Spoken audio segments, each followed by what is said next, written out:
puissant de ce monde, les savants, où êtes-vous?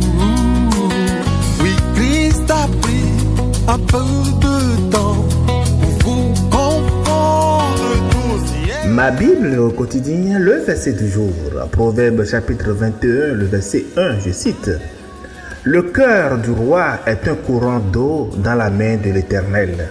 Il l'incline partout où il veut. Fin de citation. Glorifions le Seigneur. Alléluia, bien-aimés auditeurs et auditrices de notre Seigneur Jésus-Christ. Éternel notre Dieu, éclaire-nous aujourd'hui à bien comprendre ta parole. Bien-aimés, notre verset du jour dit: Le cœur du roi est un courant d'eau dans la main de l'Éternel. Il l'incline partout où il veut. Salomon a utilisé ici une image agricole que tout Israélite pouvait comprendre immédiatement, je veux dire les canaux d'irrigation.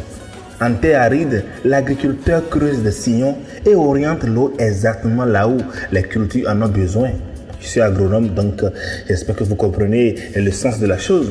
L'eau ne résiste pas, elle suit le chemin que la main de l'agriculteur a tracé. Eh bien, dit Salomon, c'est exactement ainsi que Dieu agit avec le cœur du roi. Ce n'est donc pas un fleuve impétueux, mais c'est un cours d'eau bien maîtrisé. Et l'image précise bien, Dieu ne force pas, il oriente, il incline. Il dirige avec une souveraineté qui n'a besoin ni de violence ni de contrainte.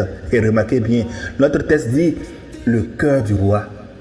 Pas seulement ses décisions, pas seulement ses décrets, mais son cœur, c'est-à-dire le siège même de la volonté, de l'intelligence, des intentions profondes de ce roi-là. Dieu n'agit pas seulement sur les apparences, il touche la source même des décisions.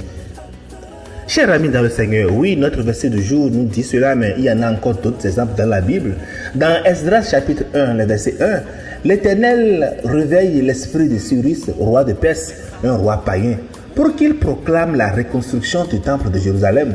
Cyrus ne connaissait pas le Dieu d'Israël et pourtant son cœur a été incliné pour accomplir quoi? Le dessein divin.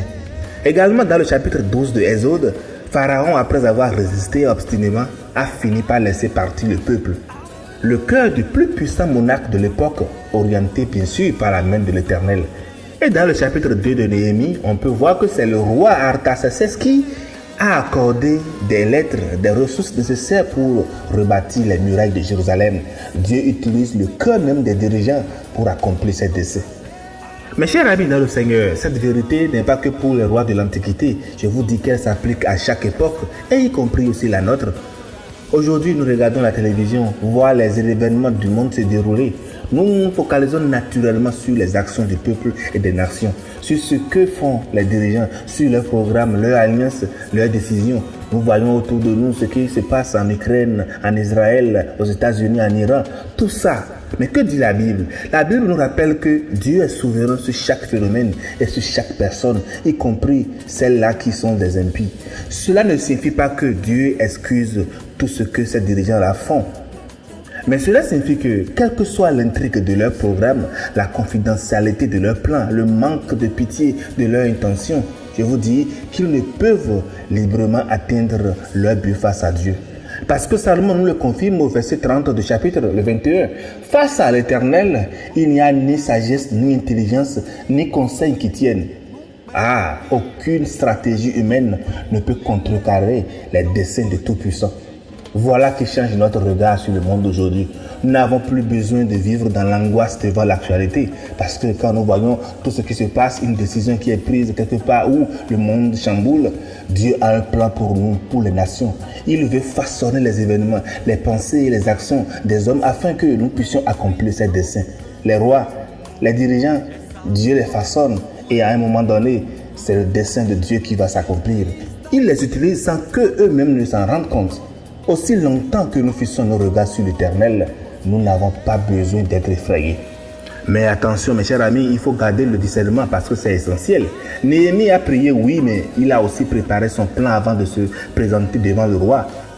Notre Seigneur Jésus-Christ nous l'a bien confirmé. Je ne cherche pas ma volonté, mais la volonté de celui qui m'a envoyé. Jean 5, verset 30. Chers frères et sœurs, retenons que le même Dieu qui a orienté le cœur de Cyrus, de Pharaon, est encore notre Dieu aujourd'hui. Aucun programme humain, aucune stratégie des nations ne peut tenir face à l'Éternel. Alors recherchons-le, étudions sa parole, prions et soyons prêts à lui obéir et à le servir. Dieu est capable de diriger ce que nous ne contrôlons pas. Faisons simplement lui confiance. Bonne méditation et agréable journée à toutes et à tous dans la paix de notre Seigneur Jésus-Christ. Alléluia chez vous.